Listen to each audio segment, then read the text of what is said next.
uang beredar saat ini hanya 44% dari GDP nasional dan ini berbahaya dari kacamata orang yang mengerti ekonomi makro dan mikro di Indonesia. Maaf, informasi seperti ini memang terlihat nyinyir kepada menteri jagoan yang berprestasi internasional. Namun entah mengapa, mungkin karena nggak banyak yang paham ilmu ekonomi, maka melihat data seperti ini yang tidak membuat ekonomi bergerak ini saat ini terlihat biasa saja. Padahal kalau melihat dari indikator ekonomi seperti di awal tadi yang mendapatkan data bahwa uang beredar saat ini hanya 44% dari GDP nasional, ini artinya banyak sektor ekonomi yang sakit keras, sakit kronis. Sayangnya data seperti begini, yaitu yang 44% uang beredar, nggak banyak yang paham cara bacanya bahwa ini berbahaya bagi ekonomi sebuah negara. Malaysia, Filipina, Thailand itu 120%-an uang beredar dibandingkan GDP nasionalnya. Ini sama-sama kena COVID loh ya negaranya. Negara-negara di ASEAN ini dalam 7 tahun terakhir pertumbuhan ekonominya adalah 50%-an dibandingkan pejabat saat ini yang hanya bisa membuat 20% tumbuh dalam 7 tahun. Padahal niat dan janji sucinya dulu 50%-an tumbuhnya dalam 7 tahun karena setiap tahun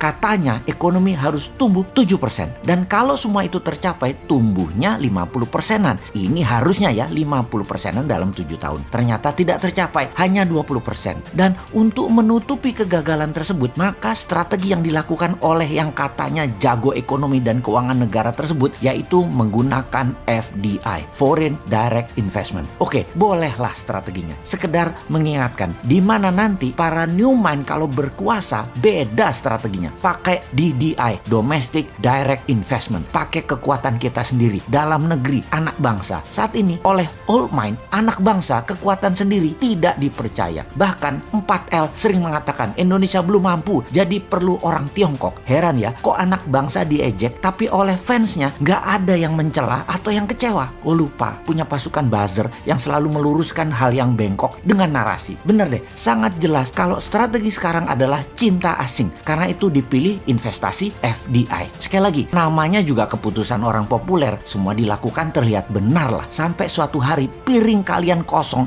nggak ada lauk yang bisa dimakan. Baru Anda akan percaya ada masalah bernegara ekonominya. Tapi kita ini warga negara yang baik. Kita oke, setuju FDI. Coba sekarang kita kalkulasi strategi FDI itu. Setelah kita hitung FDI dana masuk dibagi jumlah penduduk Indonesia, ternyata di Indonesia hanya dapat $100 per orang FDI-nya. Dibandingkan Singapura tahun lalu, FDI masuk ke Singapura adalah $19.000 per orangnya. Jauh langit dari bumi FDI Indonesia dibandingkan Singapura itu. Oke, kita samakan dengan Vietnam kali ini. Bagaimana? Biar nggak hilang muka tuh pejabat yang sering dapat hadiah dari negara pemberi hutangan. Vietnam ternyata dapatnya $270 per orangnya dari FDI di tahun lalu di 2020. Oke, kita ke Malaysia sekarang. Malaysia, Filipina sama dengan Indonesia. $100. Seneng? Tahu kalau Filipina dan Malaysia sama dengan Indonesia? Seneng ya? Harusnya yang nggak seneng. Old mind seneng. New mind yang nggak seneng lah. Indonesia tuh punya segalanya yang Malaysia dan Filipina nggak punya. Kok hanya dapat $100?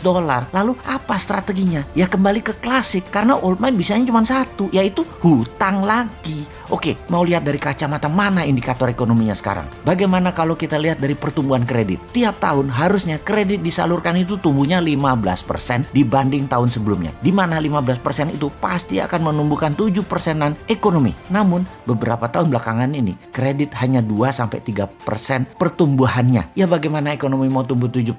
Nggak ada likuiditas begitu. Bisa mikir nggak sih ini pejabat yang berkuasa tentang ekonomi? Jadi wajar kan tumbuhnya tahun lalu minus 2%. Lalu kita sudah hampir 4 kuartal nih minus terus pertumbuhannya. Kita lihat deh di awal tahun 2021 ini deh. Minus apa plus? Kalau minus jadi 4 kali atau 4 kuartal. Ini menunjukkan kinerja ekonomi negatif. Bahaya ini kalau rakyat mulai lapar. Tapi jujur deh, saya menilai bagus banget narasi para buzzernya. Sehingga rakyat nggak sadar ekonomi ke arah berbahaya. Keren buzzernya, keren, narasinya keren. Jadi bernegara pakai narasi ya baru kali ini. Kalau yang lain kan bernarasi pakai fakta dan pakai pertumbuhan ekonomi. Kalau sekarang pakai narasi, tapi narasinya emang keren. Asli nih, kalau ternyata sampai tahun 2021 akhir rakyat ekonominya makin berat, maka bisa-bisa pejabat populer tadi jadi nggak populer. Dan jangan sampai nengok semua ke bosman karena semua yang dikatakan bosman terlihat benar. Tar dulu, nggak benar juga bosman ini semua analisanya benar. Namun kalau utak-atik hitungan ekonomi rasanya jarang meleset. Lalu kalau sekali lagi sampai akhir 2021 ekonomi Indonesia masih minus, apa saran untuk mengatasi hal ini? Maka kaum new mind akan berkata, gampang, tahun 2022 pemilu dipercepat aja, nggak usah nunggu 2024. Piejal, setuju?